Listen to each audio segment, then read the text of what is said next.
Good afternoon guys and welcome back to the channel. Welcome back to a little bit of testing with wedges. So this was ideally going to be outside, so there will be a video coming in the next couple of weeks of testing this with a premium ball down on the pitching area here at Waterfront to get the true spin numbers in different conditions, in wet conditions, in dry conditions. But we have the new Taylormade, or relatively new because James Robinson obviously didn't find these for a while, the mill grind high toe wedges. And today what I'm going to do is I'm going to compare numbers on TrackMan with the old Tiger Woods, also rust wedge. So we're going to start to see if that is a little bit older. Does it make difference that it's been rusted? We say that it's a bit of a myth. We're going to see that. We're also going to show new grooves versus old grooves. Is there a big difference in numbers? Is it going to be a massive effect? And this is what you need to think about. When was the last time you got wedges?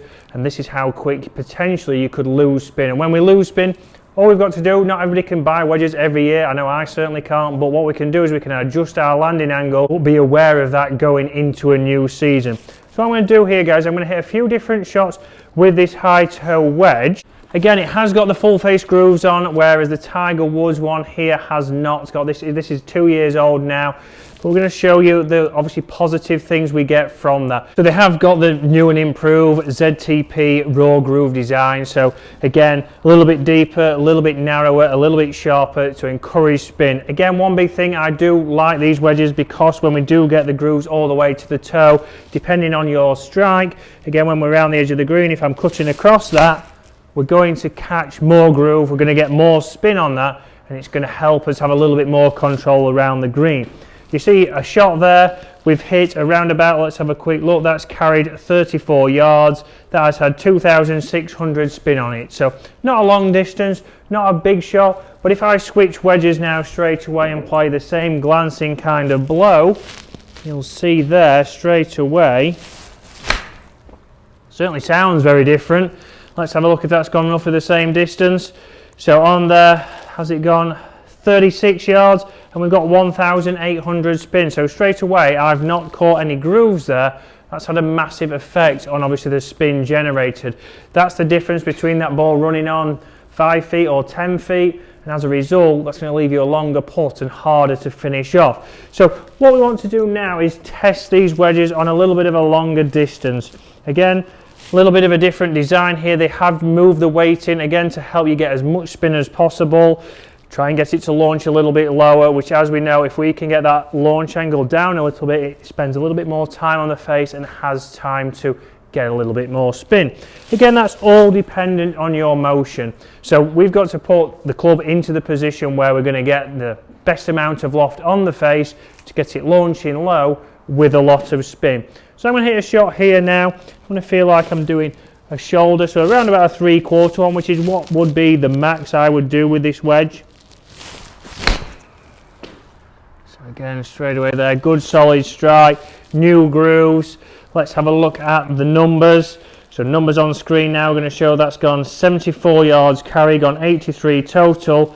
And again, 2,800 spin, so not the spin that we would expect. So let me hit another one there. Let's see if we can get that launching a little bit lower. So again, a little bit lower there, that has launched. Let's have a look at the distance. So again, a shoulder shot there for me. We've got 85 yards, 3,800 spin. So this is where, guys, sometimes it is very hard inside, even with TrackMan, to get the spin amounts that you're trying to get. Off a mat, that's also going to affect it. So when you're thinking about that, when you're going to the golf course, we might get a little bit more spin than it's showing there on the TrackMan inside off a mat. So that's something to take into account. But if I switch now and play a similar shot with this Tiger Woods wedge, so again, rusted face, a little bit older, a similar shot there, so a similar distance to the previous shot. Let's have a look at that. 78, gone 91, so spin rate straight away there down at 1,500. Again, much lower, nearly half of what I've got with new grooves. So I think those numbers are a little bit low for that distance shot. We'll certainly test that out on the grass well, it will be next week when I can get out there if this rain ever stops. But you can see straight away how much it affects the spin. What that's going to do is it's going to affect where we land the ball on the green. You can see that one's ran out a lot more than the previous shot. As a result, you've got to think about where your landing zone is. There, if you've got a flag at 95 yards, you're having to pitch it around about 80 because we're not generating as much spin as we want. It is not spinning. So guys, please take that into account when you're picking wedges. We've got to think that used grooves, old grooves, again, dirty grooves, are not going to spin as much as we want them to. So we've got to counter that in that. The first season, when you first get them, for the first couple of months when you're playing a lot into the new season, it might be stopping perfect. As the season goes on, if they get dirty, if they get grass in between them, they're not going to spin as much. But we've got to take that into account when we're thinking about wedges. As you'll see with the new TaylorMade wedges on screen now, they do come with multiple options of bounce, and this is where it is key for you to go and get fitted. We've discussed on the other channel on Get Good at Golf what bounce is and what you need to look for and what might be beneficial for you at your golf course. And we've got here 10 degrees of bounce. You can see in a 60 we can get anything from 7 degrees, which is very low, which would be great for your links golf courses. But then we've got one at 15 which has a wide sole, which would be better for somebody who has a steep angle of attack, but also somebody who plays parkland courses, somebody who gets thick rough around the edge of the greens. You're going to want to be looking at more bounce.